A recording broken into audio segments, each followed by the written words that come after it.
So you want to start a lawn company. What I would suggest if you're starting out today, and anybody can do this, and it's actually a good industry to be in, if you want to make some quick money, you want to get going on the lawn care, you like the idea of it, I think one of the first things you have to do is you have to learn some marketing skills. So you don't just come into any business and just walk into it and just get started without knowing marketing. So if it was me, and I had $1 million lawn care company at one point in my life, when I started, what I did is I studied everything I could on YouTube and written material too. Anything you can get your hands on that teaches you about marketing. Now, it's very expensive to do internet marketing and all that. You don't want to get into that.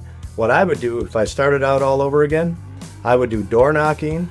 I would look for properties where the grass is already getting out of control. I would go knocking on those doors. I would be doing door hangers because they're very cheap. You can get a lot of them for just a few $100. And then as you start to get clients, you just continue to ask for referrals and continue to do door hangers or door knocking. Door knocking will get you there faster. It'll get you more clients. But it depends on how many you want, how big do you want to get right out the gate. If you're talking about just starting lawn care, that's a whole new ballgame because you're starting from scratch. You have no customers. So you have to move. You have to get out there. You have to get them. The other thing while you're trying to do that is make sure that you can borrow the equipment from somebody. I would borrow the equipment. It doesn't have to be new. It doesn't have to be fancy. Just an old mower, whatever you have, push behind mower, walk behind mower, ride on mower, whatever it is for your neck of the woods, whatever you think you need. When I started out, I had an old used mower. We had an old wooden trailer that the mower barely fit in.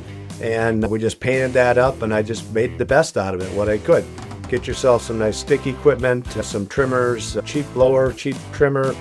Everything has got to be on the cheap when you're first starting out because you just don't have the money to do it any other way. Once you start getting customers, then start asking for referrals because and believe me, people will talk. They talk to each other, but just ask them, hey, if you know of anybody, Mrs. Jones, I'm mowing your lawn for you. If you know of anybody, you like my work, please tell others about me. It goes a long way and they will tell other people. So the other thing I want to tell you is once you make money, once you start making money, don't blow that money. Keep reinvesting that money into your company. And those are my suggestions if you're starting out. That's how I would do it.